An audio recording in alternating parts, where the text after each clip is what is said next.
Welcome back. Well, 1 in 5 small Alberta businesses are at risk of closing down if a fourth wave were to force us into another shutdown. That's according to the Canadian Federation for Independent Business. Annie Dormuth is the CFIB Director of Provincial Affairs Alberta, and she says Alberta businesses are carrying the most debt in the entire country due to the pandemic. Well, the latest report from the CFIB that actually just came out today that unfortunately Alberta is still leading the nation on the largest average debt per small business owner as it relates to COVID-19.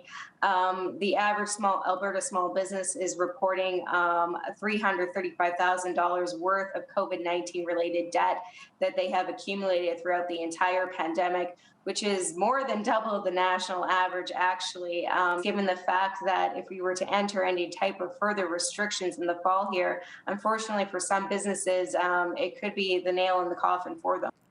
Now, one Alberta business owner who knows this story all too well is Lance Secretan. Take a look. This is kind of like on a sinking ship, I guess.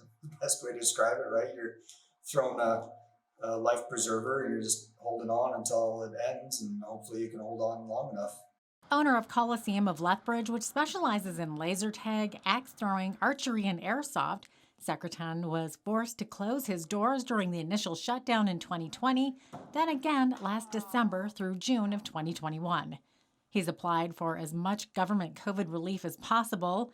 The problem, though, his business was brand new when the pandemic hit, meaning he didn't qualify for as much relief as he should have. The government offers a little bit of help, just enough, again, that you can kind of tread water, but not really very well. One of our big problems is because we were new just before the pandemic, a couple of months, we never really got to making our full month, what we should be making, right? What you make after you've been running for 6 months or a year or something like that. And what they give you is based off of what you make. So we don't qualify for near what we're supposed to or should be getting, right? If we've had an actual year to run, say, hey, these are our numbers and this is what we make and this is what we should be getting. With his doors closed longer than they've been open while he's been in business, Lance still hasn't received the third phase of Alberta's Small and Medium Enterprise Relaunch Grant, which was launched back in April, and he's not alone. As mentioned before, Annie Dormuth is with the CFIB. She joined me earlier this week to discuss the many business owners who haven't received this much-needed money. How long is it supposed to take for businesses to receive this money?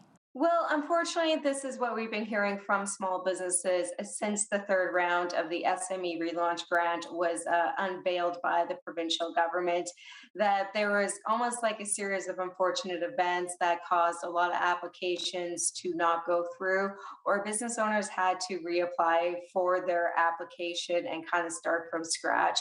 So definitely something we've been hearing from business owners since the start of basically this third period. And unfortunately, the problems are still plaguing some business owners.